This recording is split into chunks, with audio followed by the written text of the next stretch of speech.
नमस्कार, देवमाजावरती स्वागत आहे. आज आपण श्री मकरंद महाराजांकडे भेटायला आलो आहोत. हे श्री क्षेत्र दत्तधाम परभणी इकडचे मठाधिपती आहेत. डिसेंबरमध्ये गुरुचरित्राचं मोठं पारायण होणार आहे गाणगापूरला.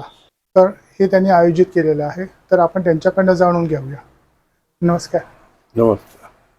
गुरुर् ब्रह्मा गुरुर्विष्णू गुरुर्देव महेश्वरा गुरु साक्षात परब्रह्म तस्मै श्री गुरुवे नमः. माणसाच्या आयुष्यामध्ये काही काही वेळेला खूप वेगवेगळे चढ उतार अनुभवायला येतात आणि या चढ उतारामधनं ज्या वेळेला आपण गुरुसेवेकरता आपलं आयुष्य खर्ची करायचं घालायचा ज्यावेळेला निर्णय घेतो आणि त्या साधना मार्गावरनं आपण प्रवास करत असताना आयुष्यामध्ये काही काही क्षण हे अक्षरशः सुवर्ण अक्षराने लिहिण्यासारखे येतात.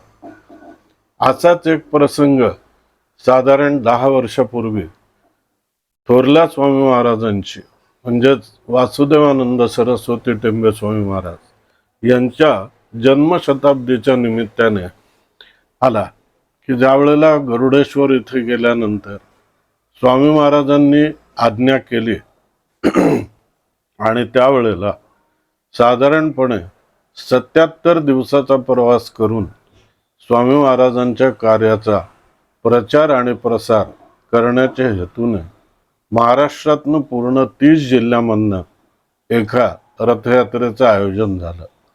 आणि अक्षरशः ज्या वेळेला आपण गुरुभक्ती करताना आपण मनस्वी स्वतःला त्याच्यामध्ये ज्या वेळेला वाहून घेतो त्यावेळेला तो परमात्मा आपल्याला आपलं कधी करून घेतो हेही कळत नाही. की ज्या वेळेला त्या प्रवासादरम्यान काही ठिकाणी आवर्जून लोकांनी विचारलं की टेंबे स्वामींच्या कुळातले तुम्ही पुढची तुमची कितवी पिढी, इथपर्यंत ज्यावेळेला लोकांनी विचारलं तर मला असं वाटतं की आध्यात्मिक क्षेत्रात याच्यापेक्षा अजून दुसरं काही वेगळं प्राप्त करावं असं काहीच शिल्लक राहत नाही.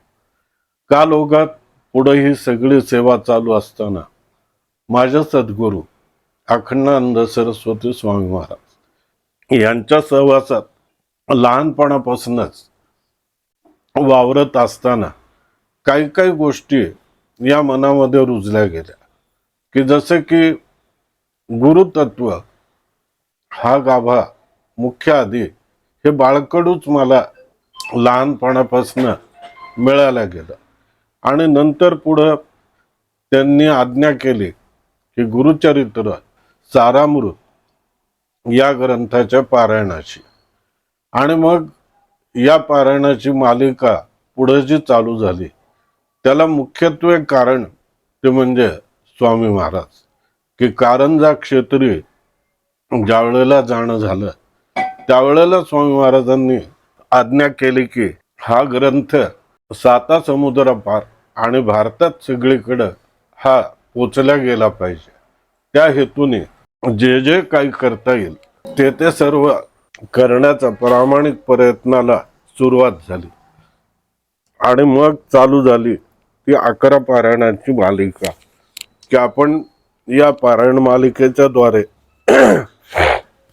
आपणा सर्वांची देवमाजाच्या माध्यमातून त्यावेळेला भेटही झाली, सगळ्यांशी काही संवादही झाला.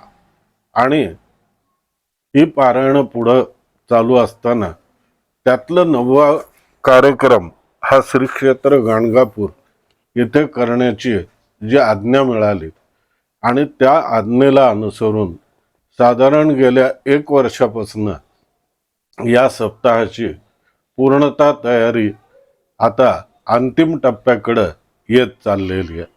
आणि हे सगळं करण्यामागचा मूळ हेतू की गुरुचरित्राकडे ज्या वेळेला आपण बघतो तर खरोखरी गुरु शिष्य जिथे जिथे गुरुचरित्र तिथे तिथे की या भारतवर्षामध्ये जेवढ्या काही गुरुपरंपरा आहेत, उपास्य देवता विभिन्न आहेत, हे जरी सगळं असलं तरी ग्रंथराज गुरुचरित्र हा या सगळ्यांकरता मात्र पाचवा वेद म्हणून उभा आहे की गुरुभक्तीचं सखोल ज्ञान, की गुरुभक्ती कशा रीतीने करावी, गुरुभक्ती करताना आपण कुठल्या वळणावर सावध असलं पाहिजे, या सगळ्या बाबतीतलं सखोल मार्गदर्शन हे केवळ गुरुचरित्रामधूनच आपल्याला प्राप्त होतं.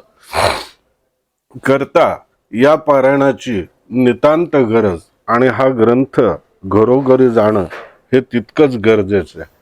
कारण मूळ गुरुचरित्राचा ज्या वेळेला आपण विषय डोक्यामध्ये ठेवतो त्यावेळेला त्या ग्रंथ वाचनाकरता ज्या काही नियमावली आहेत, त्या ग्रंथ कुणी वाचावा कुणी वाचू नये या सगळ्या गोष्टीचा दूरदर्शीपणाने खरं तर स्वामी महाराजांनी विचार केला आणि साधारण 90 वर्षापूर्वी दासगणू महाराजांच्या हातून या सारामृत ग्रंथाचं लेखन करून घेतलं आणि सगळ्या कडक नियमांना शिथिलता देऊन हा ग्रंथ समाजातील सर्व स्त्री पुरुषांच्या हाती त्यांनी सोपवला की ज्या योगे सुयोग्य गुरुभक्ती व्हायला पाहिजे आणि गुरुकडे बघण्याची व्यापक दृष्टी आपल्याला प्राप्त व्हायला पाहिजे की गुरु ही केवळ व्यक्ती नाही तर गुरु हे एक महान तत्व आहे आणि या तत्वाचा प्रचार प्रसार करत असताना समाजातल्या अनिष्ट रूढी परंपरा त्याचबरोबर जे काही अध्यात्मामध्ये ज्या करणी असेल भानामती असेल या वेगवेगळ्या प्रकाराने होणारी भाविकांची लूट पिळवणूक जणू काही भक्तीचा बाजार फुलल्यासारखं आज वातावरण जे तयार झालेलं आहे या सगळ्या वातावरणाला कुठंतरी छेद देऊन निकोप भक्ती ही जनमानसापर्यंत पोचवण्याच्या हेतूने खरं तर या ग्रंथाची नितांत गरज आहे. ज्या वेळेला आपण सारामृत वाचतो बारकाईने त्यावेळेला संत कवी दासगणू महाराजांनी अक्षरशः जे काही याच्यामध्ये ज्याला आपण अगदी शुद्ध मराठीमध्ये या अनिष्ट रूढी परंपरा आणि बुवाबाजी या सगळ्यावर जे काही ताशेरे ओढलेले आहेत ते खरं तर माणसाला विचार करायला लावणार आहेत की आज परिस्थिती अशी आहे, साक्षरता जरी आपली खूप झालेली असली तरीही आपण ज्या वेळेला अध्यात्माच्या बाबतीत विचार करतो त्यावेळेला आपली साक्षरता सगळी बाजूला जाते आणि आपण चुकीच्या मार्गाने जातो आणि हा भक्ती मार्ग जो आहे तो निकोप राहायला पाहिजे या हेतूने खरं तर या सगळ्या पारायणाचं आयोजन स्वामी महाराजांच्या आज्ञेने होत आहे आणि विशेष आनंदाची बाब ही आहे की या सगळ्या कार्याचा प्रचार प्रसार करण्याकरता आता खरं तर एक ताकद नव्याने प्राप्त होतीये ती अशी की जी काही या गाणगापूरच्या पारायणाच्या आधी म्हणजेच या महिन्यातल्या 26 ऑक्टोबर कारंजा लाड येथून एका पालखी रथयात्रेचं आयोजन स्वामी महाराजांच्या आदेशानुसार होत आहे आणि किंबहुना हा विश्वास आहे की या रथयात्रेत स्वामी महाराज त्यांच्या सोबतीने या आपल्या गुरुतत्व प्रदीप परिवाराला सोबत घेऊन पुनश्च एकदा या कार्याकरता बाहेर पडतायत आणि त्यांच्यासोबत जाण्याचा सुयोग हा या निमित्ताने प्राप्त होतोय. हे खरं आयुष्यातलं खूप मोठं काही अध्यात्म मार्गात वाटचाल करत असताना ही प्राप्त झालेली गोष्ट आहे की या योगे महाराष्ट्रातल्या 20 जिल्ह्यातनं आणि हा सगळा प्रवास करत करत पुढच्या महिन्यात म्हणजे नोव्हेंबरच्या 20 तारखेला ही रथयात्रा गाणगापूरला पोचेल की ज्या योगे या गाणगापूरच्या होणाऱ्या भव्य दिव्य अशा भक्ती सोहळ्याचा जणू सांगावाच या निमित्ताने सगळ्या भाविकांपर्यंत द्यायचा आहे आणि जास्तीत जास्त भाविक या भक्ती सोहळ्याकरता तिथं यावं त्यांनी की जेणेकरून आजपर्यंतची जी काही वाटचाल स्वामी महाराजांनी जे कार्य सांगितलं त्या कार्याच्या प्रती जी वाटचाल झाली या संपूर्ण वाटचालीचा लेखाजोखा स्वामी महाराज या निमित्ताने तपासतील आणि खऱ्या अर्थाने या गाणगापूरच्या कार्यक्रमानंतर या गुरुतत्व प्रदीपच्या कार्याला पुढं नव्याने सुरुवात होईल आणि एक वेगळी त्याला झळाळी प्राप्त होईल, एवढा माझा या बाबतीत स्वामी महाराजांवर ठाम विश्वास आहे. की विश्वास ही गोष्ट खूप महत्वाची आहे, की ज्या वेळेला एक त्यांच्या चरणी आपला भाव, आपला विश्वास हा जर दृढ असेल तर समोर असणारी आव्हानं ही कितीही जरी अवघड असतील तरीही तिथं न डगमगता फक्त त्यांच्यापदी आपली श्रद्धा ही आढळ ठेवली तर त्या सगळ्या मार्गातनं आपल्याला ते निसंशयपणे हाताला धरून बाहेर काढतात. हा तर खरं या आत्तापर्यंतच्या 8 पारायणात मिळालेला खूप मोठी ही अनुभूती आहे, प्रचिती आहे, की ज्याला मी वेगळ्या शब्दात असं म्हणेन की अध्यात्मात चमत्कार म्हणजे काय असतात, तर ही प्रत्यक्ष अनुभूती आपल्या वाट्याला येणं हाच आपल्या बाबतीत खूप मोठा चमत्कार आहे. की विशेषतः स्वामी महाराजांनी या 11 पारायणाच्या मालिकेत एक एक टप्प्यानुसार त्यांनी याच्यामध्ये प्रगती करत ज्या वेळेला नांदेडचं पारायण होतं त्यावेळेला मी त्याच्या आधीपासूनच मी म्हणत होतो की आपल्याला गाणगापूरच्या पारायणाची रंगीत तालीम म्हणून आपण नांदेडच्या पारायणाकडे पाहिलं पाहिजे. आणि खरोखरी माझ्यासारख्या माणसांनी बोलणं आणि स्वामी महाराजांनी तो शब्द सत्यात उतरवणं ही खूप मोठी गोष्ट आहे.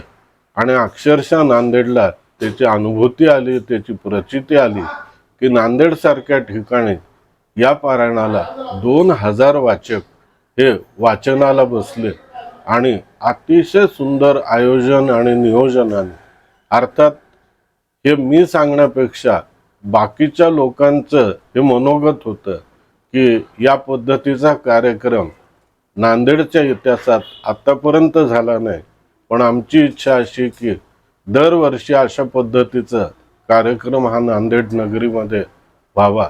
आणि या नांदेडचं महत्त्व अजून दुसरं असं की दासगणू महाराजांनी सारामृत लेखनाची सुरुवात नरसिंहवाडी इथं केली आणि ग्रंथाचा समारोप जो झाला तो या नांदेड क्षेत्री झाला.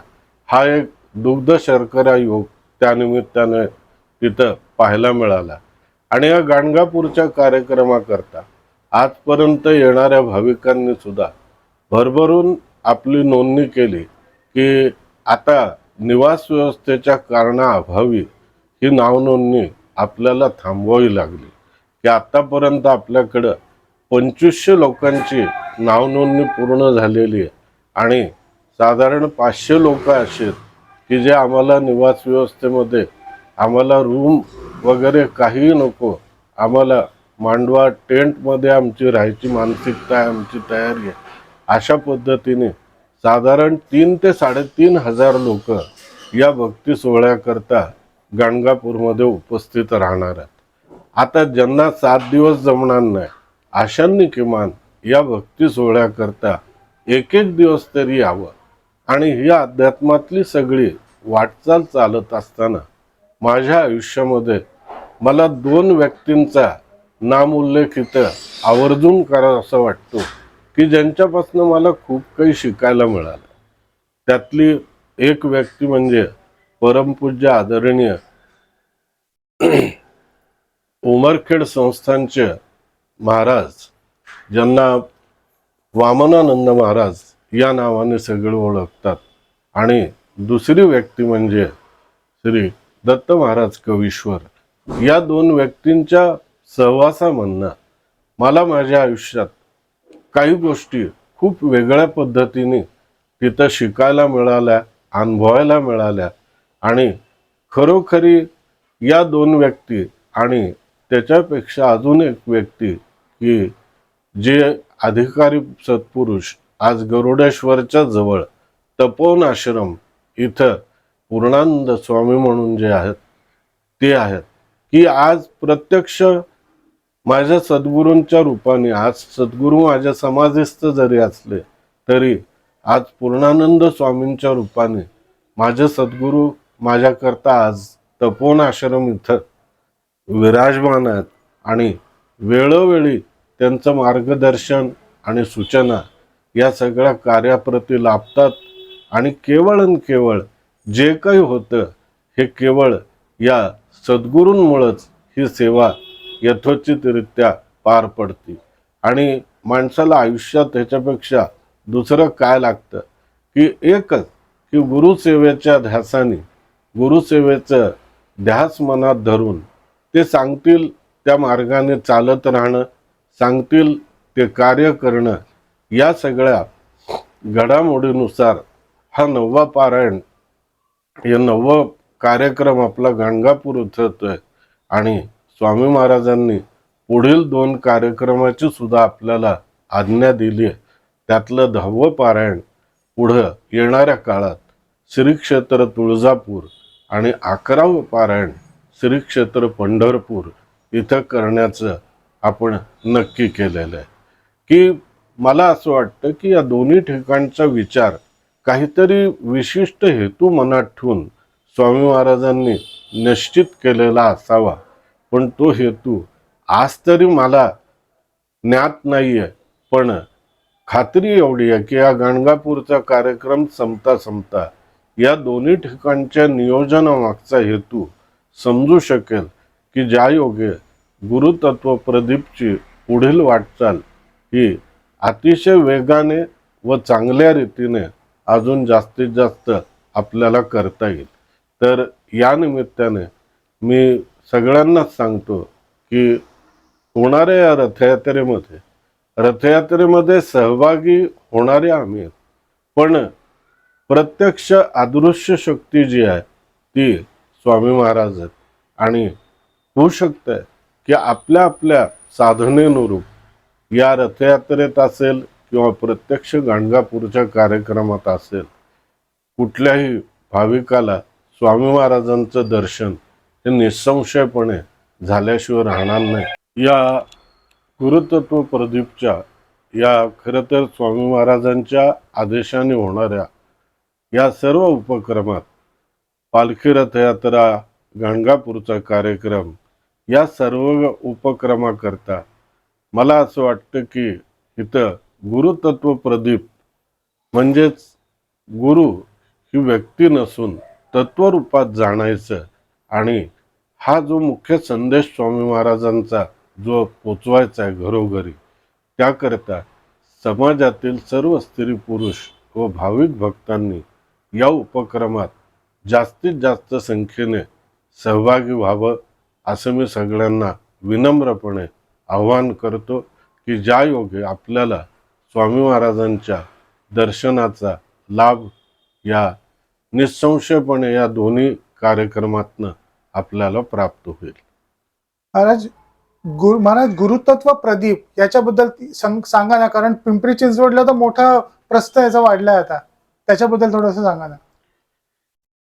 गुरुतत्व प्रदीप गुरुचरित्रामध्ये ज्या वेळेला स्वामी महाराज परळी क्षेत्री आले आणि तिथं आल्यानंतर म्हणजेच हा 16वा अध्याय, या 16व्या अध्यायामध्ये गुरुतत्व हे अतिशय सुंदर रीतीने स्वामी महाराजांनी तिथं आलेल्या भक्ताला विशद करून सांगितलं की तो ज्या वेळेला आला आणि तो म्हणला की मी माझ्या गुरूंना सोडून आलोय आणि मला तुमच्याकडनं अनुग्रह प्राप्त व्हावा. सुरुवातीला तर त्याने आधी ही गोष्ट सांगितलीच नाही. तो आला आणि म्हणला की मला उपदेश पाहिजे. स्वामी महाराज त्याला म्हणले की अरे तुझ्या अंगावर भगवे कपडे, मग गुरुची प्राप्ती न होता तू हे भगवी वस्त्र कसं काय धारण केलेस. त्यावेळेला मग त्याने सांगितलं आणि तो म्हणला की मी कंटाळलो म्हणला, कारण मी ज्या हेतूने गुरूंची निवड केली किंवा गुरूंना मी स्वीकारलं, माझी इच्छा होती की मला ज्ञानप्राप्तीची, पण वस्तुतः माझे सद्गुरू मला सगळ्या अकृत्य सेवा सांगत होते, म्हणजे जसं की गोठा साफ करणे या अशा. पण मला असं वाटत होतं की माझा जन्म त्याच्याकरता नाहीये आणि मग ह्या अशा गोष्टी का करतात, अशा का सांगतात? शेवट मी कंटाळलो आणि तिथनं निघून आलो. त्यावेळेला स्वामी महाराजांनी त्याला एक कथा सांगितली, उद्बोधक, की ज्या कथेद्वारे गुरुसेवेचं महत्त्व हे विशद केलं. आणि हे विशद करत असताना हे सांगितलं की गुरु सेवा केल्यानंतर मग सद्गुरू आपल्याला काय देतील त्याचा आपल्याला अंदाज नसतो. फक्त त्यांच्या आज्ञेचं पालन करणं, त्यांनी सांगितलेली सेवा करणं आणि त्या सेवेतनं अप्राप्त अशा सगळ्या गोष्टी आपल्याला प्राप्त होतात. ही खूप सुंदर आणि रंजक अशी थोडी मोठी कथा ही 3 शिष्यांची कथा सांगितली आणि त्यानंतर त्याचं मन स्थिर झालं. त्यावेळेला स्वामी महाराजांनी त्याला सांगितलं की बाबा रे, तू इतरत्र कुठेही फिरू नको. वस्तुतः तुझे गुरु आणि मी, आम्ही दोघंही तत्वरूपाने एक आहोत. आमची नावं भिन्न आहेत, आमची रूपं भिन्न आहेत, पण तत्वरूपाने आम्ही एकच आहोत. आणि तुला तुझ्या आयुष्याचा उद्धार जर करायचा असेल, साधून जर घ्यायचं असेल आयुष्याचं हित, तर तू परत तुझ्या गुरुमाऊलींकडे जा. गुरुमाऊली उदार आहेत, तुझ्या अपराधाला ते क्षमा करतील आणि परत तुला ते आपला तुझा स्वीकार करतील आणि तुझा उद्धार करतील. हा मुख्य गाभा लक्षात ठेवून की आज जो काही वेगवेगळे संप्रदाय आहेत, आणि प्रत्येक संप्रदाय म्हणण्यापेक्षा आज परिवारवाद खूप जन्माला आला आणि हा परिवारवाद कुठेतरी संपवून आपल्या हिंदू धर्माच्या उन्नतीकरता, एकतेकरता, अनिष्ट रूढी परंपरा या बाजूला सारण्याकरता या गुरुतत्वाचा नव्याने उदय होणं गरजेचं आहे. म्हणूनच स्वामी महाराजांच्या आज्ञेनुसार हे कार्य करण्याकरता गुरुतत्व प्रदीप या परिवाराची निर्मिती झाली आणि ज्या माध्यमातून आपण हेच गुरुतत्व घरोघरी पोहोचवण्याचं कार्य करतोय. महाराज, गेल्या वेळेला मी धायरीमध्ये प्रोग्राम झाला होता, तो मी रेकॉर्ड करायला आलो होतो. फ्रँकली तुम्हाला सांगतो, मी तिसऱ्या दिवशी मी पुण्यात पोचलेलो. तुमचा तिसरा दिवस चालू होता. बॅग ठेवली, मोबाईल उचलला आणि डायरेक्ट प्रोग्रामला आलो की काय प्रोग्राम चालू आहे, ॲक्टिव्हिटीज काय त्या शूट कराव्या. पण जेव्हा मी तुमचा गुरुचरित्र निरूपणाचा जेव्हा मी ऐकायला बसलो, पुढचे 5 दिवस रोज यायला लागलं. रिझन ह्याच्यामध्ये असं होतं की तुम्ही गुरुचरित्रचं पारायण तर सकाळी होतं, पण दुपारच्या नंतर गुरुचरित्रावरचे तुमचे जे निरूपण आहे की त्या पोथीमध्ये स्वामी महाराजांनी काय सांगायचं आपल्याला सांगितलेलं आहे, काय सांगण्याचा प्रयत्न केलेला आहे. आपण नुसतं ते वाचून पुढे जातो, पण जे तुम्ही त्या गोष्टी आपल्या ह्या करंट परपेक्षामध्ये समजून सांगितल्या त्या इतक्या सुंदर होत्या की मी पुढचे सगळे दिवस येत होतो. काय मी सांगू का की खरं तर एक प्रत्यय मी घेतो, मुखम करोति वाचालम पंगुम लंघयते गिरिम यत्कृपातमहं वंदे परमानंद माधव. माझ्या पूर्ण या आध्यात्मिक आयुष्याच्या वाटचालीमध्ये बोलणं हा विषय माझ्या वाट्याला कधी नव्हताच. म्हणजे बोलणं हा माझा प्रांतच नव्हता. पण जसं स्वामी महाराजांनी हे सारामृत आणि हे सांगण्याकरता सारामृताची पारायणं चालू झाली आणि माझ्या सद्गुरूंच्या जोडीला माझी आईची आज्ञा होती की मला एकदा गुरुचरित्र ऐकायचंय. मी पारायणं खूप ऐकली, पण आईसुद्धा अध्यात्मातली अधिकारी गुरुपदी पोचलेली व्यक्ती होती आणि तिच्या अंतिम काही काळामध्ये, ती जायच्या आधी 6-7 दिवसामध्ये मी तिला गुरुचरित्र थोडं थोडं सांगायला सुरुवात केली आणि तीच माझी सुरुवात झाली आणि पुढं आई जात राहिली आणि आईच्या प्रेरणेतनं आणि सद्गुरू महाराजांच्या कृपा आशीर्वादातनं हे सगळं पुढचं घडून आलं. आणि आजही तिथं बसल्यानंतर जे काही होतं, जे काही चांगलं जे तोंडातनं निघतं ते निसंशयपणे हे स्वामी महाराजच करून घेतात, बाकी काय नाही. पण गुरुचरित्र हा विषय वाचून समजण्यासारखा नाही, हे मलाही आता हळूहळू लक्षात आलं.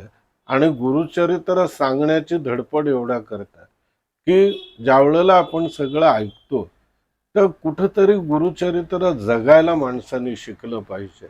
आणि गुरुचरित्र जगण्यातनं जो आपल्या आयुष्याला चिरंतन एक वेगळ्या प्रकारचा आनंद प्राप्त होईल, की ज्यायोगे आपल्याला सहजगत्या सुखाची प्राप्ती होईल, की आजच्या काळामध्ये आपण फार काही वेळ देऊ शकत नाही, फार काही मोठी अनुष्ठानं करू शकत नाही. पण गुरुचरित्रातल्या बेसिक गोष्टी जरी आपण सांभाळल्या तरी बऱ्याचशा गोष्टी आपल्या सुखकर होतील, की ज्यातनं आपल्याला साधना मार्गावरनं जात असताना आपल्याला समाधी सुखाच्या आनंदापर्यंत सुद्धा या माध्यमातून नक्की पोचता येईल. महाराज, तुम्ही आम्हाला वेळ दिला, खूप खूप धन्यवाद. खूप धन्यवाद. गुरुदेव दत्त.